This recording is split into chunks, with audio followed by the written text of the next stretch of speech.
শীতে সুস্থ থাকতে জীবনধারায় পরিবর্তন আনার বিকল্প নেই। এ মৌসুমে সুস্থ থাকতে ও বিভিন্ন রোগের ঝুঁকি কমাতে পুষ্টিকর খাবার খাওয়া ও শরীরচর্চা মোটেও বাদ দেওয়া যাবে না। ঠিক যেমন বলিউডের তারকারা অনুসরণ করেন কঠোর ডায়েট ও এক্সারসাইজ রুটিন, এ কারণেই তো তারা এতটা ফিট। বিশেষ করে বলিউডের কিছু অভিনেত্রী আছেন যারা শীতে সুস্থ থাকতে ও ত্বকের স্বাস্থ্য বজায় রাখতে বিশেষ পানীয় ও খাবার খান। চলুন জেনে নেওয়া যাক বলিউডের কোন অভিনেত্রী শীতে কী খান। ক্যাটরিনা কাইফ শীতে সাধারণত হলুদ দুধ পান করতে পছন্দ করেন। এছাড়া গরম স্যুপ ও বাদামও তার নিয়মিত ডায়েটে থাকে।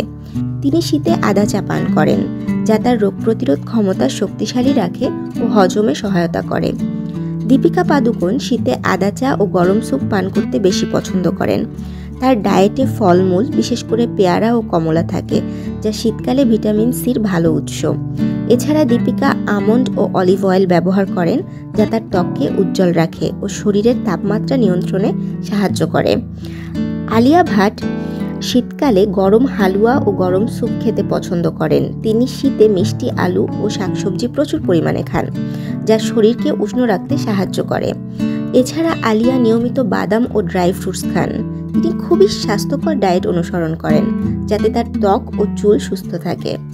প্রিয়াঙ্কা চোপড়া শীতে তার ডায়েটে গরম স্যুপ ও হলুদ দুধ অবশ্যই রাখেন। তিনি শীতে কুসুম তেল বা কোকোনাট অয়েল ব্যবহার করেন, যা ত্বকের জন্য উপকারী। এছাড়া বাদাম ও ড্রাই ফ্রুটস তার প্রতিদিনের ডায়েটে থাকে, যা শরীরকে শক্তিশালী ও উষ্ণ রাখে। শীতে কারিনা কাপুর তার ডায়েটে আদা চা, গরম দুধ ও বাদাম রাখেন। এছাড়া ভেজিটেবল স্যুপ ও ফলমূল তার মেনুতে নিয়মিত থাকে।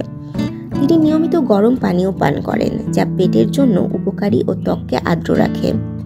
তাপসী পান্নু শীতে হলুদ দুধ ও বাদাম নিয়মিত খান। এই খাবারগুলো ত্বককে উজ্জ্বল ও শরীর গরম রাখে। বাদাম, বিশেষ করে আখরোট, কাজু ও পেস্তা তার প্রতিদিনের ডায়েটের অংশ, যা ত্বক ও চুলের জন্য খুবই উপকারী।